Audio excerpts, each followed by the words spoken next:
साथी का बहुत शुक्रिया अदा करता हूँ कि आज कैंपेन चल रहा है इंटरनेशनल ट्रांसपोर्ट वर्कर्स फेडरेशन की तरफ से सस्टेनेबल एयर ट्रांसपोर्ट उस पर आपने जो सबसे ज़्यादा आज प्रमुख विषय है जो पुरानी पेंशन बहाली का या नई पेंशन स्कीम को स्क्रैप करने का, उस पर जो आपने ये आज विचार गोष्ठी रखी है, इसके लिए भी मैं आप तमाम भाइयों का बहुत धन्यवाद करना चाहता हूँ। मित्रों,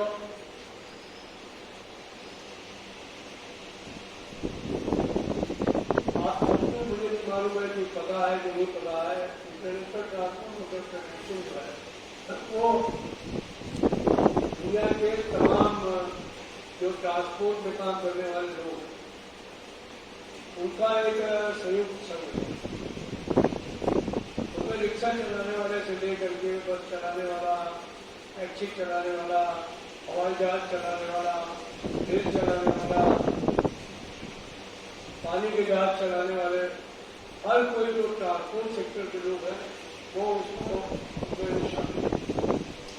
दुनिया में करीब 126 देश ऐसे हैं जहाँ पर कि प्रमुखता के साथ में रेलवे चलती है। वहाँ की जो रेल की यूनियंस हैं वो सब रेलवे वर्कर सेक्शन है ITF का, उसकी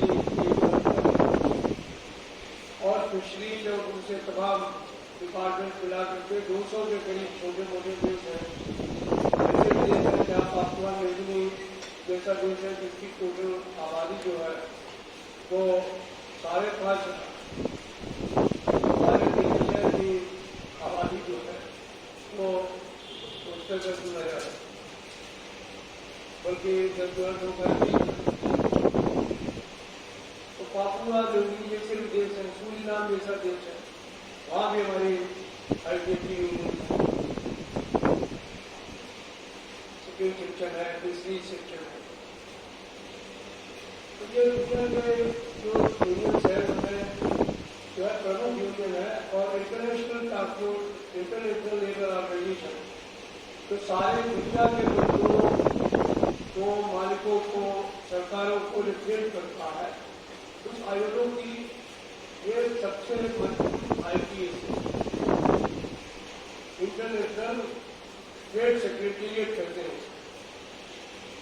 इसी ट्रांसपोर्ट सेक्टर में हमारी ITF जो है सेक्रेटेरिएट है, इसकी मजबूत ऐसी जो है वो समूचे आयोगों में जो है वो तकरीबन 19 सेक्रेटेरिएट अलग अलग डिपार्टमेंट की, अलग अलग उसकी केमिकल की, होटल इंडस्ट्री की, तमाम जो अलग अलग इंडस्ट्री हैं, कॉटन इंडस्ट्री की, फिल्म की, ऐसे वहाँ पर 19 ITF हैं जो कि मजदूरों की तरफ से रिप्रेजेंट करते हुए आए होंगे उनके स्वास्थ्य।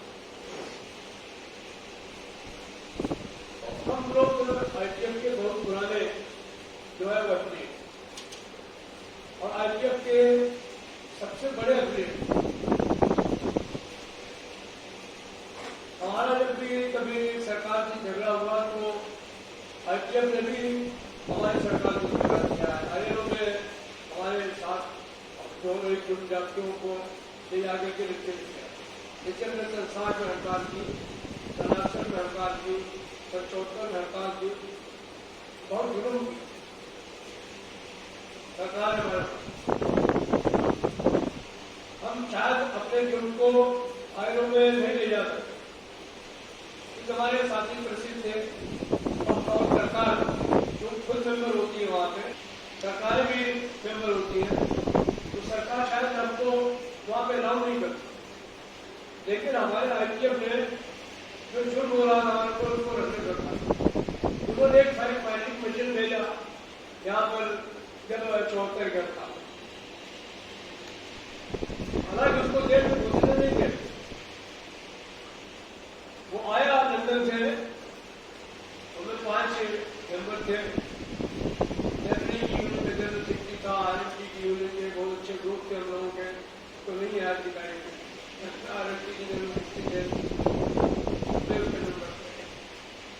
जापान की यूनियन का जनरल सेक्रेटरी था, उसका शामिल। अमेरिका की यूनियन का जनरल सेक्रेटरी उसके अंदर शामिल था। फ्रांस की यूनियन का जनरल सेक्रेटरी उसमें शामिल था।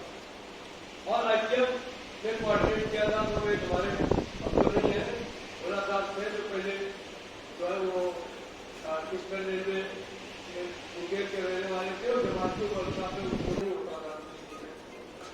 एशिया पैसिफिक का ऑफिस सचिन ऑफिस से ही तो वो लोग आए थे, उनको उन्होंने घुसने नहीं दिया। लेकिन उस समय जो है वो मैडम इंदिरा गांधी की जो जातियां हैं उनके खिलाफ आई, उन्होंने एक स्ट्रक्चर पास और तमाम जो शिपिंग इंडस्ट्री के लोग हैं, तमाम जो हवाई जहाज इंडस्ट्री के लोग हैं, उन्होंने कहा कि अगर इमीडिएटली ये जुर्म रोका नहीं गया तो हम भारतवर्ष को जाने वाले मालवाहक जहाजों को रोक देंगे। हम भारत को जाने वाले जो हवाई जहाज है उनको रोक, अगर ये जुर्म नहीं रोका। तो आप सोचिए कि आपकी कितनी बड़ी ताकत। आप अपने में स्वयं तो ताकत है नहीं, लेकिन आप दुनिया में भी एक बहुत बड़ी ताकत है। उस ताकत को आपको समझने की आवश्यकता है। आज दुनिया आपके साथ है, और आज जब हम क्या इस काम को कर रहे हैं तो हमारे इंडियन फेडरेशन के तो सभी प्रतिनिधि, अभी मैं 5-10 मिनट यहाँ आने में विलंब हुआ, क्यों हुआ? इसलिए कि एक दूसरी जगह भी इसी तरीके की विचार गोष्ठी होती है। उन्होंने कहा कि आपको 5 मिनट को एड्रेस करना है, अभी गाड़ी में बैठ करके उनको एड्रेस करने के बाद। तो मेरा आपसे कहना यह है कि हमारे जो नौजवान साथी हैं, हमारे जो एनर्जी का फेडरल है, उस बात को समझने का प्रयास करें कि आप अकेले नहीं हैं, आपके साथ में समूची दुनिया। आज ये फैसला जो ग्लोबल एक्शन वीक मनाया जाए, ये फैसला किसी और के कहने से नहीं हुआ, ये आपके जनरल सेक्रेटरी के प्रस्ताव पर।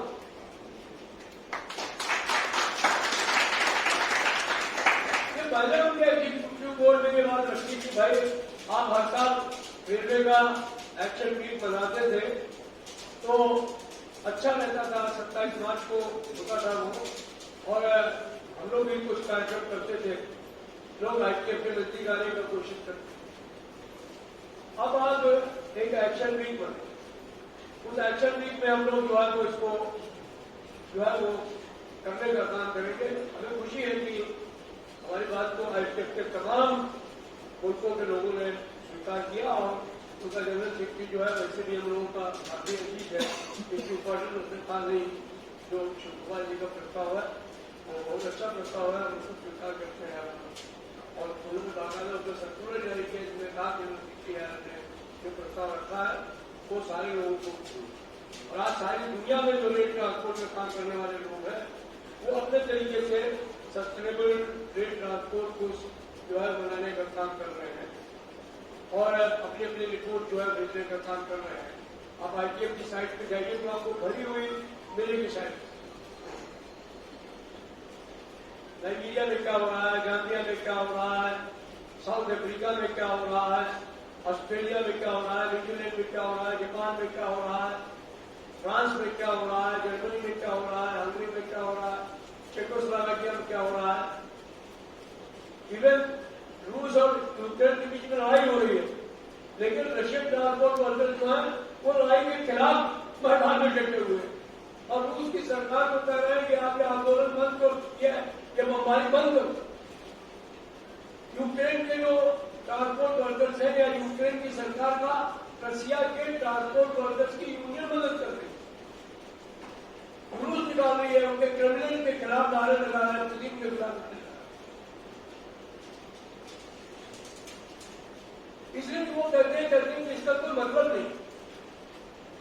अगर दुनिया में इस तरीके से हम ह्यूमनिटी को खत्म करने लगे, एक दूसरे से मारामारी करने लगे, तो ठीक नहीं है। ठीक है, हो सकता है हम उस राजनीति में नहीं जाना चाहते कि ये लड़ाई अच्छी है गलत है, वो है। मैंने किसी को कहा इस बात को, आप लोग समझ युग के लोग हैं, हम लोग पुराने युग के लोग हैं, हम लोगों ने फिल्म देखी थी, उनमें ये कहा गया था कि तू मुझे चाहे या न चाहे तो कोई बात नहीं, पर किसी और को चाहोगे तो गाना सुना सुना सुना कितने लोगों ने?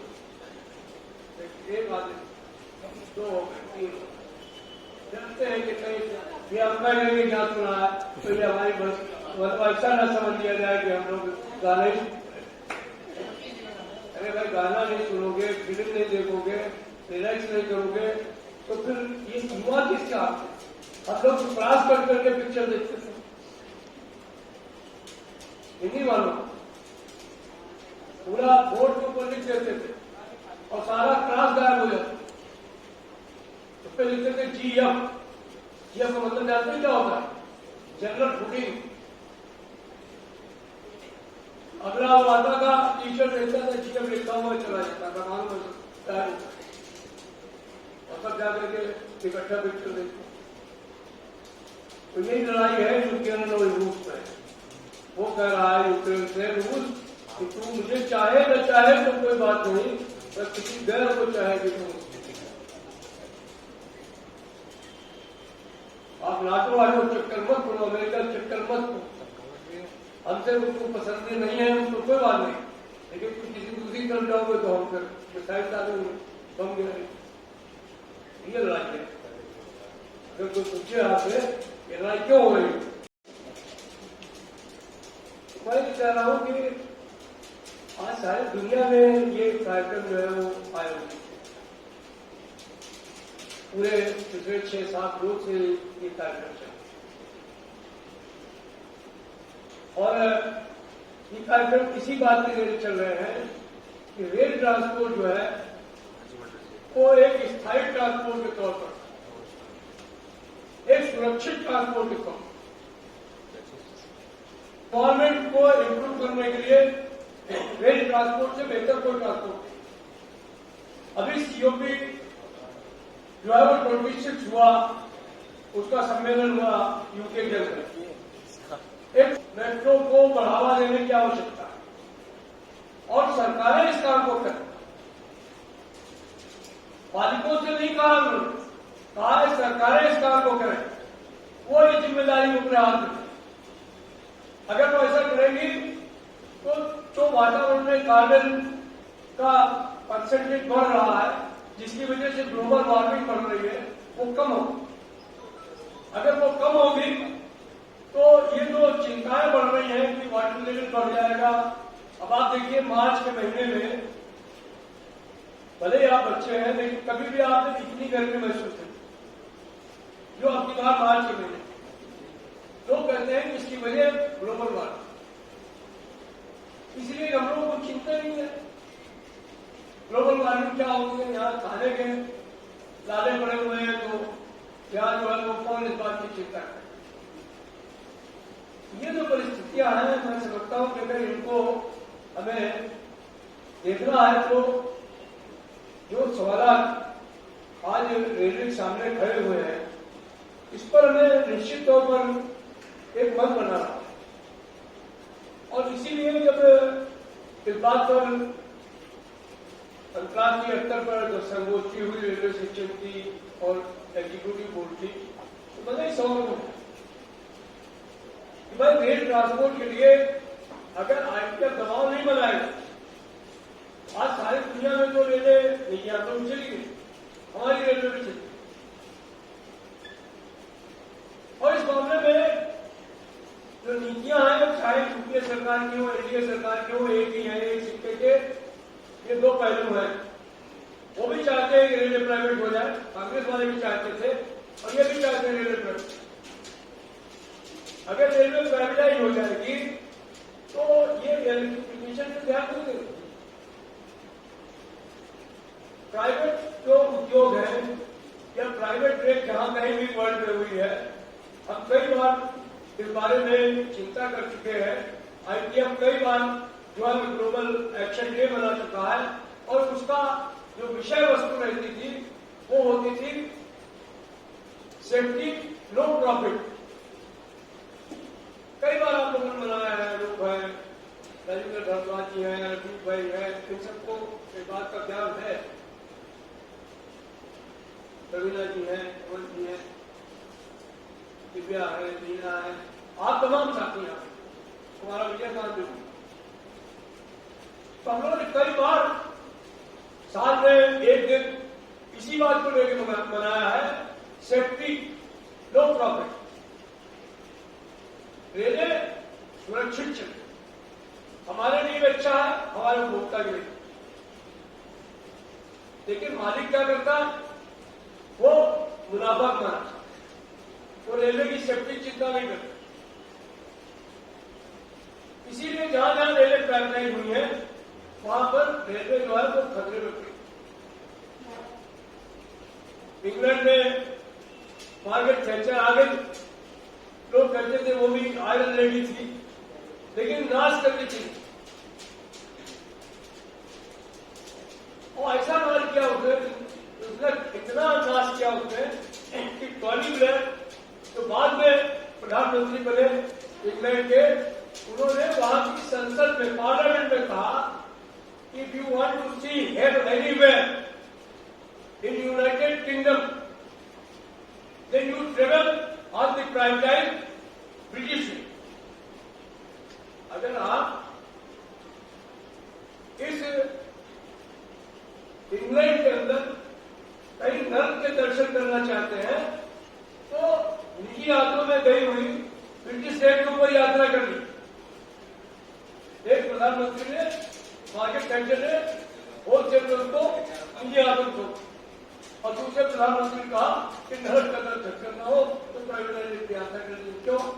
इसलिए ब्रिटिश रेल में लोग कहते हैं कि कभी भी सेकेंड्स का फर्क नहीं पड़ता था, कभी भी गाड़ी एक सेकंड के लिए भी लेट नहीं होती थी, उसकी लेट अजीबी पड़ती थी, सिग्नलिंग फेलियर होने लगी, पटरियां चटकने लगी। अल्टीमेटली लोग चिंता हुई अब क्या किया जाए, तो फिर उसको वापस किया। और अब आज ब्रिटिश रेल जो है वो एक सरकारी कारपोरेशन के अंदर था, दोबारा फिर उसका एक तरीके से रीनेशनलाइजेशन। खाली ब्रिटिश रेल का ही स्वभाव नहीं है, ऑस्ट्रेलिया में भी हुआ। वहां पर लोगों ने नारे लगाए कि गिव अवर टैक्स बैक, हमारी पटरियां हमको वापस। इसलिए कि जब प्राइवेटाइज हो गई रेल तो उनकी पटरियों में इतना फेलियर होना शुरू हो गया कि ब्रिटिश वो ऑस्ट्रेलियन रेल जो है वहां पर एक दो जगह तो बिल्कुल विक्टोरियल रेल, जिसे वेस्ट रेल होती थी विक्टोरियल रेल, और वो वेस्ट रेल जो है वो फर्स्ट रेल जब वो लिया तो ये जो हालात पैदा हुए उसके चलते हुए जो है वो न्यूजीलैंड की रेल, न्यूजीलैंड में रेल प्राइवेटाइज कर दी गई, बाद में फिर उसको दबाव पड़ा वापस लेना पड़ा। अर्जेंटीना में तो एक महीना हड़ताल रही और उसके बाद में सरकार को मजबूर होकर के और फिर रीनेशनलाइजेशन करना पड़ा, फिर दोबारा जो है वो हो गई। फ्रांस वालों ने तो खैर करने नहीं दी, जर्मनी वालों ने करने दी, तो लेकिन उसका एक जो है वो बनाया उन्होंने, जो है वो वही चीज कारपोरेशन बनाया, सरकारी कारपोरेशन। मेरे कहने का मतलब यह है कि देश के बहुआयामी आयाम, और चाहे जो देश, हमारे जैसे देश में तो जब लोग कहते हैं जब रेलों का निजीकरण करेंगे, निजीकरण करेंगे, मॉनिटाइजेशन करेंगे, तो मुझे लगता है कि ये जो लोग इसी बातें करते हैं उनसे बड़े मूर्ख जो है वो इस दुनिया में पैदा नहीं होते। और एक बार तो एक व्यक्ति को मैंने उसके मुंह पे कही, मोन्टेग अहलुवालिया था, वो पुरानी सरकार में यूपीए में योजना आयोग का उपाध्यक्ष, उसने एक चिट्ठी लिख दिया हमारे चेयरमैन रेलवे बोर्ड को कि सारी दुनिया की रेलवे जो है वो प्राइवेटाइज हो सकती है, इनमें भारतीय रेल में कौन सा सुरक्षा के पर लगे हुए हैं जो ये नहीं हो सकता। तो अल्टीमेटली हम लोगों ने एक विज्ञान भवन के सम्मेलन में मिल गया, तो मैंने उसको कह दिया, कहा कभी आपने भारतीय रेल की यात्रा की है? उसने कहा इसका क्या मतलब है? हमने कहा इसका मतलब यह है आपको मालूम नहीं है कि भारतीय रेल में कौन लोग यात्रा करते, सवेरे घर से 2 रोटी नमक और प्याज लेकर भी चलते हैं, प्लेटफॉर्म को पानी पीते हैं, अपना काम करते हैं, वापस 2.5 करोड़ लोग रोज यात्रा करते हैं बाहर। आपको देश की डेमोग्राफी का ज्ञान नहीं है, योजना आयोग के उपाध्यक्ष आप भले बने, कौन ले जाएगा इन लोगों, ये गरीब लोग होंगे।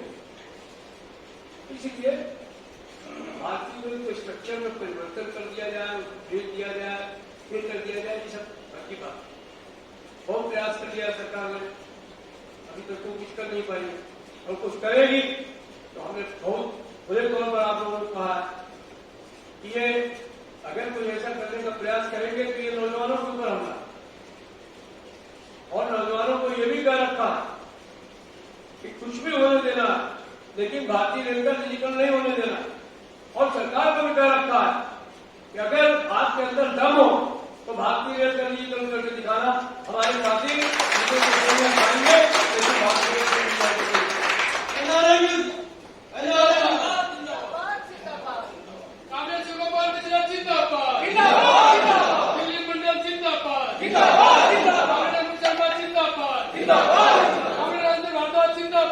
कांग्रेस के त्यागी जिंदाबाद, कांग्रेस मोदी जिंदाबाद, आवाज दो, आवाज दो।